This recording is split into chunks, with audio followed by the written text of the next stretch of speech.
What's up, everybody? It's Jeffrey Lyles welcoming you to another edition of Lyles Figure Files. We're in the Hail Mary desperation stage of the HasLab Engine of Vengeance. There's still a month to go, but it seems like Hasbro's doing a lot of scrambling that the Marvel Legends team isn't really accustomed to. Typically, the Marvel Legends brand has been Hasbro's strongest performer. It's sold really well on the strength of the Marvel Cinematic Universe. Figures fly off the shelves when we see the comic book versions because they're pulling from both fan bases, those who solely love the movies and want figures on that front, and then the comic book fans who want them. And then they've got this nice merging where fans of both are like, give me all the Marvel Legends figures you can. But now with the Engine of Vengeance, we're starting to see a little bit of that blowback from the poor decisions that have been made in 2021 and 2022. I'm talking about the price increases where figures are now $24.99, the ceilings as high as $43.99. We're seeing that windowless packaging, so we can't tell if a figure's paint job is totally crazy and awful. And now we've got these box sets with exclusive figures where it's like, well, it's exclusive unless we decide to put out a deluxe set where that figure's going to come on its own, and we'll just cut some of the paint and you guys will be happy about that. Yes, maybe? Okay, who cares? So all of this has kind of come to fruition now with this HasLab Engine of Vengeance. And I think right from the start, there was a lot of division. Hey, Robbie Reyes is a cool character. His Hell Charge is great. It's a great visual. It would be cool to have on my shelf. But is it that cool for this price? And I know a lot of you are kind of tapping out on Marvel Legends anyway. I think this HasLab has not really done a lot to improve Hasbro's goodwill for a lot of you guys out there. So I decided, I could join the chorus and just say how crazy Hasbro is and how terrible they've been lately. But honestly, I'm a Marvel Legends fan. I want this brand to succeed. I want it to go for another 10 years, if not more. Because there's so many figures I want. There's so many figures on my must-have list. I want the full Marauders. I want every Avenger who's suited up in figure form. I want all the various incarnations of the Fantastic Four. X-Men, straight down from the original 5 to whatever the heck's going on right now. I mean, I just want the Marvel Universe in figure form. And I feel like I'm more than halfway done, but there's so many more left that I want to have. And Marvel Legends is the best way to get that because there's no chance any other company is going to take over and provide the depth, the quality of the figures we've gotten so far. Yeah, they have their problems, but what company doesn't? So anyway, with this one, I wanted to look at some of the mistakes that have been made with this HasLab that hopefully Hasbro can take and use going forward, because I gotta assume and hope that there's going to be a 2023, 2024, 2025, etc.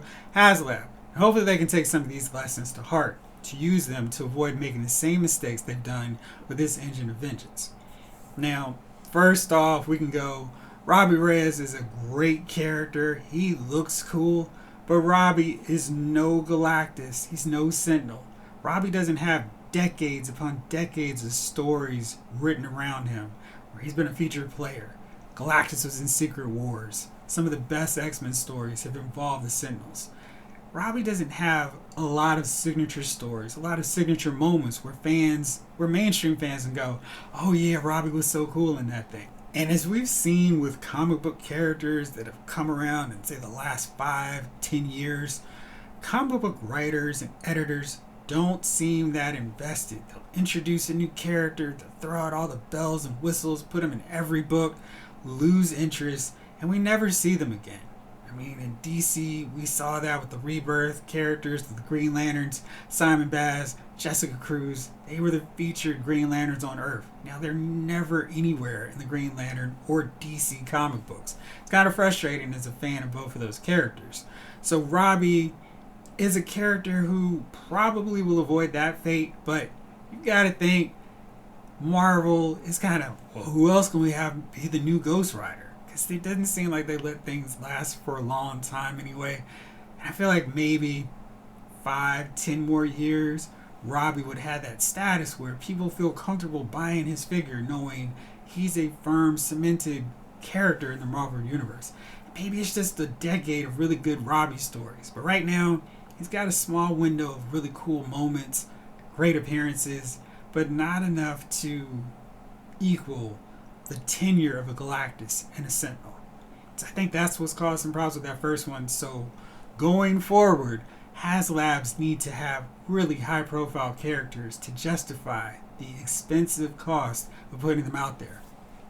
One of my older videos I said my choice for the HasLab should be Hank Pym, because Giant Man Goliath offers so many possibilities for figures.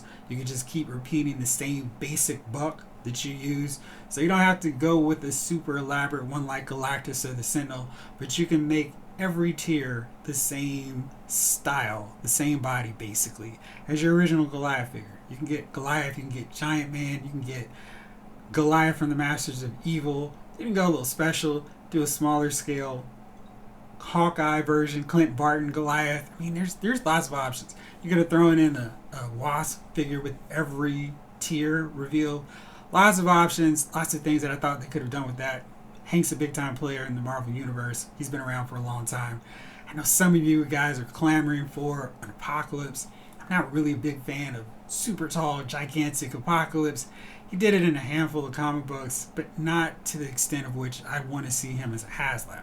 So those are some options, but I feel like we need characters on that status, not somebody who's still making progress, becoming one of those signature cornerstone characters in the Marvel Universe, like Robbie, who's cool, but doesn't have the history, the tenure to really warrant HasLab status.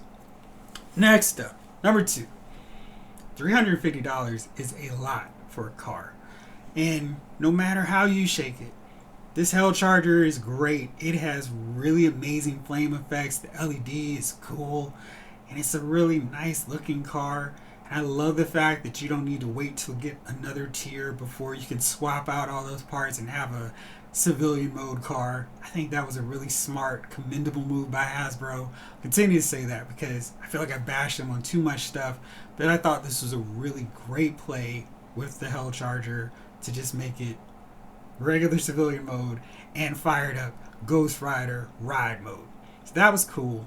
But then when you kind of think about it, it's like, you look at how complex and complicated Galactus was. You look at how intricate the Sentinel was. The Sentinel was $350. The same price as Robbie and the Hell Charger. And it just doesn't match up. It's like, this thing has so many bolts and parts and plating and articulation. Articulation for a big 18-inch figure. Certainly more than a car, which it's like, hey, the door's open. And you got these things that'll make it look like it's bumping up and down. It's got a hood that opens. Great. The Sentinel does so much more stuff. You can do all this kind of crazy stuff and pose them around. Do all kinds of fun stuff. But a car is a car. And Galactus is more expensive. But again, he's got more intricate parts. He's got LEDs as well. It's Galactus. And the dude is Galactus. It's a major player. And car didn't quite match up to that. And no matter how you look at it, it's still just a car. They're trying to charge $350 for it. That's kind of a problem. And I know people are going, you get the RC Justice League, Batmobile, there's all kinds of other things. Todd McFarlane's putting out cheaper vehicles. I just think that the threshold for vehicles needs to be lower than $350 because we want to be able to expand and get more vehicles. And I think setting that threshold at $350 for a car just cuts the knees out of other projects. Number 3 is a shout out to one of my favorite 80s bands, Simply Red, holding back the tiers. Not the years, not these tiers, but the tiers to sell the HasLab. Now, typically, the tiers don't get revealed outside of the G.I. Joe Sky Striker until after each tier is met. And that makes sense, but with something like this, where it's a car where the value seems to be a little bit shaky and questionable at best, a lot of collectors are like, I'm not buying this till I see what else, because this car can't be $350. So when you take the basic math, all right, every Marvel Legends figure is $25 now. So you give us 4 figures, that's $100. Then the car is $250. But if I don't care about some of these figures, I wouldn't buy. So then the price gets a little funky anyway. showing the tiers, I think, would be a major step to getting this funded, because we need to see what's going on. The G.I. Joe team did that with the Sky Striker. It's like, here are all the tiers. And they had like an extra one to help finish it going forward. Here's a Cobra themed version. That was really nice and really cool. And I like seeing what's going to be there. And the rollout works okay if the momentum on the HasLab, like the His Tank, where Galactus is going so strong that we don't need to have the selling pitch of another tier. But something like this that doesn't have that immediate wide mainstream fan base needs as much attention and love as possible, which is why you show off more of the tiers. So we saw Mephisto, and he didn't move the needle as much as I thought, and the next best thing to do would be to show more tiers, but so far, no go. And we won't see those until Mephisto and the project is backed and funded to begin with. Alright, so next up, this brings me to my next point. Number 4, so many backers. Not quite so many tiers like Tupac, but so many backers are needed for this thing. Now, the base funding threshold is 9,000 backers. To give you some perspective on this, the Sentinel was fully backed at 6,000 backers. Now, again, that was 2 years ago when the whole world was different, but that's a huge difference between the Sentinel, which was Marvel Legends' first HasLab. It was the, let's throw this shot in the dark and see what happens. 6,000 backers was pretty solid. Going to 9,000 when the His Tank was only 8,000 seems like a bit of a stretch. And kind of like, well, we're Marvel Legends. Of course we can have more backers necessary for our HasLab than the G.I. Joe Classified Series first one. I kind of feel like that was a problem. If they just stuck with 8,000, we probably wouldn't be having so much consternation and so much debate and so much, what's going on here, guys? I think a lower threshold really would have helped. But let's break these tiers down a little bit further. So the Sentinel had a really simple base threshold tier model. For every tier, it was just another 1,000 backers needed. So for the first one, we got the master mold head. It's really cool, nice inclusion, because this could justify the entire thing. Because, hey, I can't buy 3 or 5 of these Sentinels, but maybe I could just buy one and have them be master mold. So that only needed 7,000. The second tier was battle damaged hands and a head, really nice effects. 8,000 tiers for that one, or 8,000 backers needed for that one. The next and final one only needed 9,000, but it was the female prime Sentinel. I'm sorry, totally skipped. That was the third tier. The fourth one, Hasbro was like, you guys keep buying up all these tiers. Okay, let's go for it, another one. So that was 16,000. But there was so much support for it. It was like, okay, so 16,000 was the final threshold to get all the tiers unlocked for the Sentinel. Whereas with the very first tier for this HasLab, Engine of Vengeance, is 12,000, and that is Mephisto. I feel like that is really holding up a figure that everybody, not everybody, but a lot of collectors wanted. They would have happily bought him on Pulse or at retail for $41. Hey, it's a deluxe, but whatever, it's Mephisto, I want him. I don't know if I'd have paid that much for Mephisto anyway, but I think he was a really strong selling point for a lot of people interested in the set in the first place.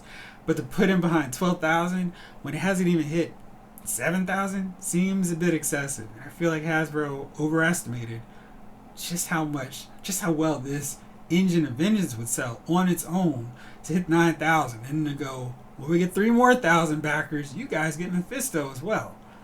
So I think that was a problem. So then I turned to last year's HasLab, the Galactus, and Galactus needed a lot more. You needed 14,000 backers to get started, to get Galactus. Then the next ones kind of followed with a similar pattern. Every 1,000 will give you another tier option. First one was Frankie Ray Nova, so she was unlocked at 16,000. Silver Surfer, kind of whack edition. He was a repaint basically. 17,000. That was smart because you didn't need to have him, and he shouldn't be a far-reaching threshold to hit. Next up was Morg, and he was 20,000 backers. That was a little bit more, but he was a lot more intricate than Frankie or Silver Surfer. So I got that, and there was so much momentum going, it was going to be no problem to get Morg. Then the final one was that really odd choice, the Doom head, and that was unlocked at 22,000. I don't know a lot of people who were excited about that, but that was kind of a deal where it's like, listen, if you guys want to keep backing this thing, here's another deal. And I feel like a lot of us would have preferred another Herald of Galactus, but whatever. Got a freebie Frisbee Doom head tossed in. So when you look at it, it's 22,000 for a Doom head that not too many people were really clamoring for. But to get all those things, we really needed just a surge because people wanted Galactus. And that demand is not there, does not exist for the Engine of Vengeance. Nobody cares about that presentation of Ghost Rider so much to go to 22,000. But the very first tier needs 12,000. So you can imagine probably the next tier will either follow that 1,000 threshold to get the next figure, or maybe they'll go super greedy and go, let's bump it up to 3,000 again. So we'll see. I don't know. I'm just kind of like, I don't think this is going to work out really well for him. And finally, my number 5. Hasbro decided, let's follow the trend that every other crowdfunding project does. Let's create an early bird. And our early bird is going to be for powered down civilian mode Robbie Reyes. I thought we need all 9,000 backers in a week was a lot. Now granted, you could say, well, the His Tank did it. It had 8,000 backers. Why couldn't the same be true for this one? But I think the Classified series, there was a strong demand for His Tank, where I'm not sure if the Engine of Vengeance was in the top 10 of vehicles that people wanted. So you had that kind of working against it, but you also tied so closely the success of the HasLab, because if you're going to display your powered down Engine of Vengeance, say you wanted to buy 2, so you could have a flamed on and a powered down version, you needed both the Ghost Rider and the Robbie Reyes figure. So of course, by the time that week wrapped, it was nowhere close to being funded. It was at 6,000, or just a little over 6,000, which meant it was so many thousands away from hitting that 9,000 backer threshold. That was a problem because, well, there's no Robbie Reyes, no powered down version. So on September 25th, Dan Yoon, part of the Marvel Legends marketing team, tweeted, "Just speaking transparently, there won't be an extension to the early bird, nor will there be any reveals. Thank you to those who have supported, and totally understand if you haven't either. Sincere thanks again to those who have been supporting and backing." So Dan says, no, you are not getting this Robbie Reyes head if you did not support this thing. We're not extending it for 2 weeks. Sorry, you're out of luck. And not surprisingly, the results were not what Marvel intended, or what Hasbro intended. Those 6,000 backers started bleeding out. So as of Sunday, it was at 5,765 backers. It's been fascinating to watch this go from a slow burn to possibly, most likely getting funded to, oh man, this early bird really bit them, and they're starting to bleed backers now. So today, Hasbro said, hey guys, just kidding. We actually are going to give you an opportunity to get the Robbie Reyes head. It's not a problem. We're including it with the initial 9,000 backer threshold. No problem. Don't worry about it. Instead of a fully powered down version of Robbie, we're going to give you a Robbie head and the hoodie that came with the civilian one. And you can just swap that out and put it on top of the Ghost Rider. That's great. Everything's settled. No problem. We're all good. Great. That was a good move. It also kind of teens a little bit similar to the Black Series Rancor, where lots of collectors were going, where's the Rancor Keeper? Clearly, he's the most important tier. Why is he not in this thing? And as it did not really get any momentum, the project seemed stalled out, Hasbro went, hey guys, good news, we're going to include the Rancor Keeper. And he's part of the initial threshold. But it wasn't enough. And the Rancor Keeper ultimately didn't get funded. I kind of feel like this is the same kind of deal we're seeing now with the Engine of Vengeance, because people were like, you guys have already messed up. We're good. We're tired of your price increases. We're tired of this windowless packaging. We're tired of exclusive figures being released in different ways later on. I know that's always been the case, but I think this Mojo thing has really set people off. And we're not happy with you. And we're going to voice our displeasure by not backing. So I was really curious. Before this Robbie announcement, the Ghost Rider Engine of Vengeance was down to 5,423 backers. Since the Robbie announcement, which I'm assuming the Marvel Legends team was hoping would provide this great big surge, is now up to 5,448. And that's been hours since that announcement. So it really hasn't done a whole lot to move things forward. There's not a lot of excitement. It's not, oh, this is what we wanted. Thank you guys so much. Now let's go back and back this project. I think where Hasbro messed up with this one was the consideration of the early bird. Your early bird should be a bonus. It shouldn't be an integral part of your project. When you're selling, one of the selling points of this thing is you can power down the car. You need to have Robbie civilian mode just as a default. Like, hey, it comes with 2 figures. I think a better early bird would have been Robbie's brother, Gabe. Now, Gabe, I saw in Agents of S.H.I.E.L.D., Gabe is his younger brother. He utilizes a wheelchair. That's something you could have used to put in the trunk of the car. You could fold it up and put it in the trunk, get some use out of that trunk space. And you can have Gabe chilling next to his big brother in the car, the powered down version. But if you don't get him, oh well, we didn't get Gabe. But I think just having that character of Gabe would have helped get this project moving forward. Because, oh cool, I've already got Robbie, I may as well get Gabe. This is the only way to get Gabe. He's got a wheelchair too, so that's like a bonus accessory. I think that would have worked as an early bird, as opposed to dangling the powered down civilian version of a character that you really need, that's really essential to this project, and not having be an option if it doesn't fund within a week. So not a really good strategy, and one that clearly backfired on Hasbro. They're scrambling now, trying to make good, but it's still not over 6,000 backers. People are still like, I don't know. Let me think about it. Again, it's still a month to go, but I'm really not sure if we're going to see enough backers get up to that threshold where Mephisto gets achieved. And I would have thought that was impossible a week ago, but there's no real interest in this thing.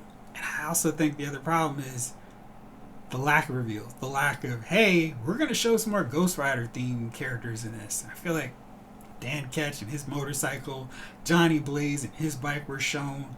People would be all over this set. But I feel like going, well, we've got some other demonic themed characters that may or may not have much to do with Ghost Rider, is not selling the base presentation, the Engine of Vengeance that needs 9,000 backers. It's like kind of like, okay, well, you show us what else you've got, and then we'll decide to back it. I feel like this is this weird standoff between Hasbro and the collecting community, because neither side really wants to blink.